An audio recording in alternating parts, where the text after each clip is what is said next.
Hi, Dad. What are you doing here? I'm your new housekeeper. Oh, well, I'm glad you're here. I got enough stuff to feed an army. Wonderful. I'm mixed up a wicked spaghetti sauce. Good. I'll take care of the salad. You? Actually, it's a concoction of your Aunt Laura. She's become quite a cook abroad. But before I dive into the olive oil, I'm going to try to straighten things up a bit if I can find some place to put these. That's my junk, and it doesn't have a place. It's trained to just lie down and shut up wherever you throw it. So just pitch it.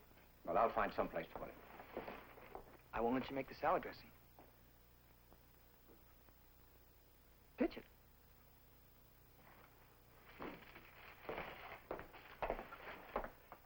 And it must have taken quite some adjusting. From the old house to here. Yeah. Where's the mustard? I've looked everywhere for it twice.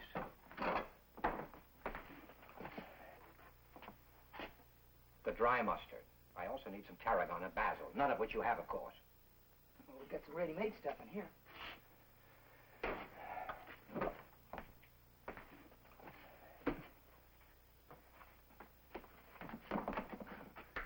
Dad, why don't you just set the table? All right.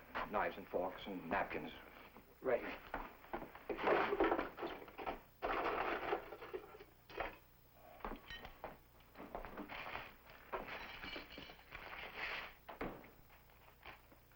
Hi, Rod. You wait 10 minutes, we're going to have some wall-to-wall spaghetti.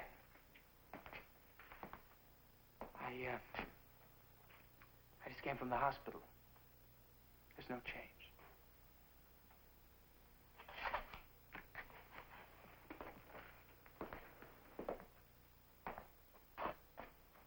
Don't be impatient. Where'd you and Stephen go? Would you both be hurt to the quick if I walk out on your party? Rod, wait. I'm going to take you to the inn for dinner. There's no reason for us to hide.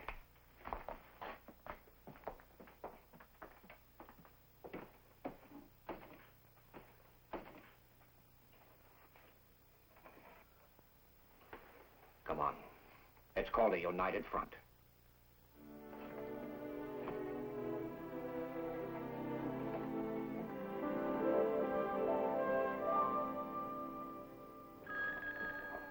Good evening. Good evening, Francis.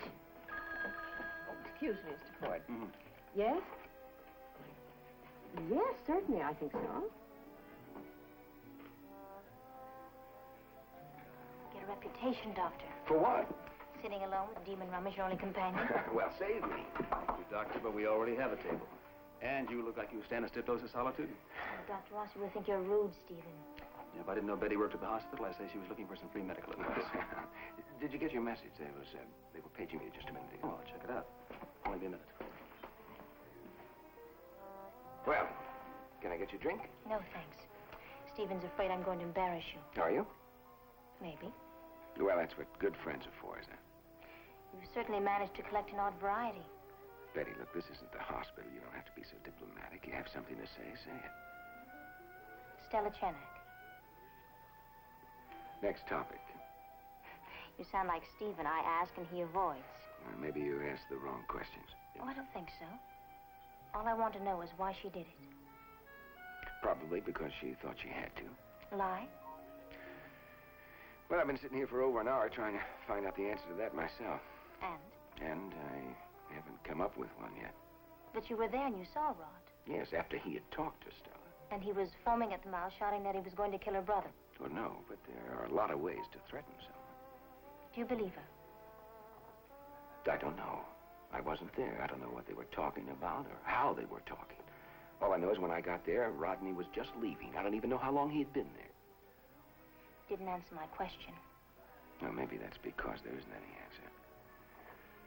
Maybe he said something that she mistook as a threat. I mean, how many times do people say things like, if he was to do that to me, I'd kill him, or I wish he were dead, or the next time he does that, I'll kill him. How many times? Rodney didn't kill him. Joe Chernak is dead, and Rodney was there. Thank you, Doctor. No, Betty, wait a minute. Listen to me. Rodney's a friend of mine, too. Only you think your friend is a murderer. No, I don't think that, but I can't accuse someone of lying just because they have a different story from that of Rod's. Look, none of us know enough about that day. And none of us will ever find out listening to Stella Chernak. Excuse me, please. Good evening, Mr. Harry. Free for dinner. Certainly. This way, please. Oh, Francis, Yes, sir. we'll take this one. Why, certainly.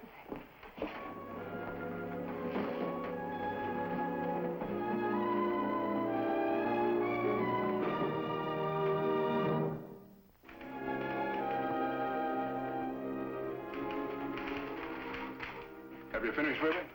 I still have to edit it. I suppose you're going to put it on the front page. Well, I told Jerry to hold the first two columns. Under what for a headline? Well, it's not going to be any doomsday type at all, but just a double column head across the top of the article. At times you sound a lot like Matt. Did you put in all that the Chernak girl said at the hearing? You mean about Rodney threatening her brother? That she said he did. Look, Stella Chernak gave this testimony under oath, Dad. Some people remember things the way they need them to be.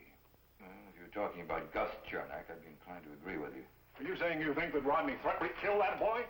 Well, he could have said the words, Dad, but that doesn't mean that... It means that you're putting it down in black and white, doesn't it? Just like I read it there? What would you have me do? Rewrite the transcript just to suit my own personal sympathies? You don't need to copy the whole blame thing for your article. That's a news story, Dad. Oh, bosh. Jerry! Want to read this thing before I give it to Jerry? I already know what it says. I can still remake page 1, Mr. Carson, if you want 3 columns. No, two's enough, Jerry. All right. Thank you.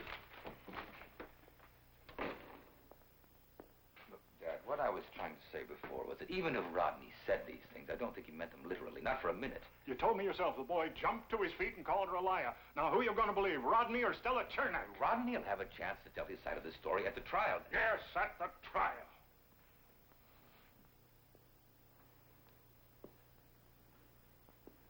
I remember your trial, Elliot. And when they questioned me, I had to tell them about the night you came to my place.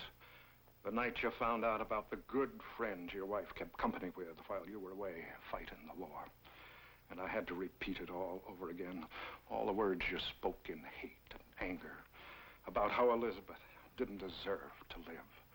How there used to be an unwritten law for women like her. I'm going to kill her, you said. If she does it again, I'm going to kill her.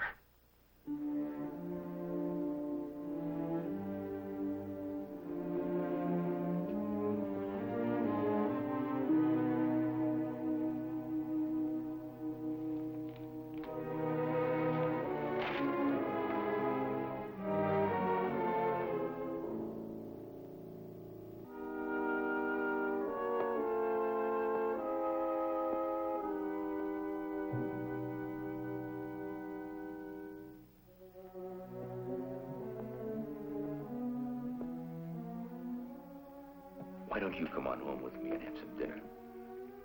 Oh, come on. Connie can always throw another potato in the pot. Not tonight, son.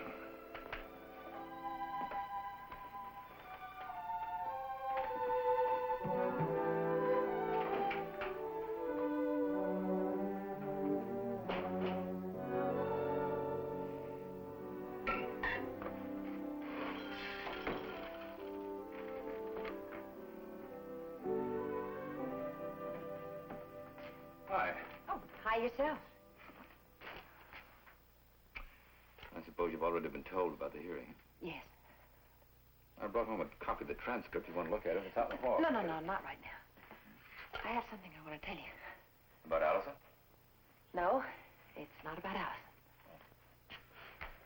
Well, tell away. Oh! Don't! Eat No, nothing. that's for the Chiapino. You can't put those in till the last minute or they get tough. You can't put them into the what? The Chiapino. What's that? Oh, food base. Italian style. Fish stew. Well, why didn't you say so? Special occasion fish stew. What is the special occasion? Is that what you're about to tell me? Why don't you let me finish this? I think I have a very unpredictable wife. You just don't know how unpredictable.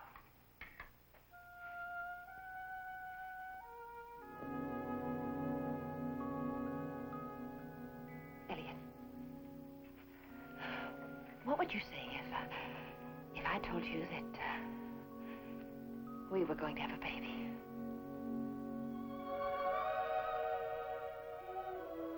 I say I love you very much. No babies.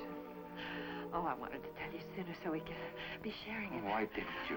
Well, I wanted to wait until I know it was definite, and then, well, I didn't know how you'd take it. You mean because of Allison? No, this was before the accident. And then, when Allison was hurt, I couldn't think about it. I couldn't think about anything.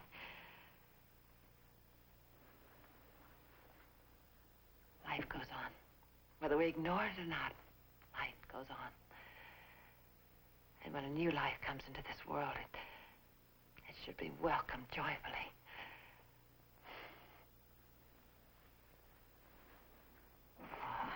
A baby has a right to love and joy. We'll love it. An unshattered love, Elliot.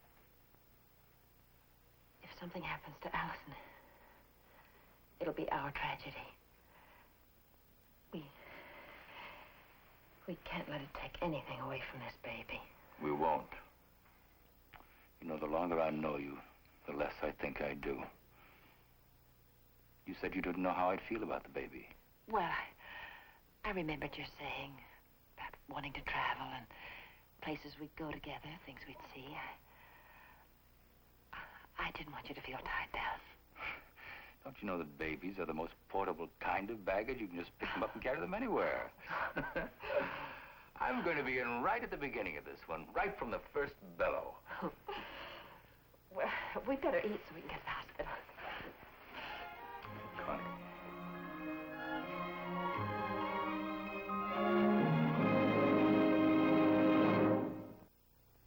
Preview from the continuing story of Peyton Place. What are you trying to tell me, sir? I'd like you to accept my resignation. I'm a lost cause. Or is it a sinking ship? Anything you want to know about Stella, I'd appreciate if you'd ask her. Ada the Boyd died just outside your door. Outside. I don't work for you, and I don't owe you anything. I'll let you know what I decide.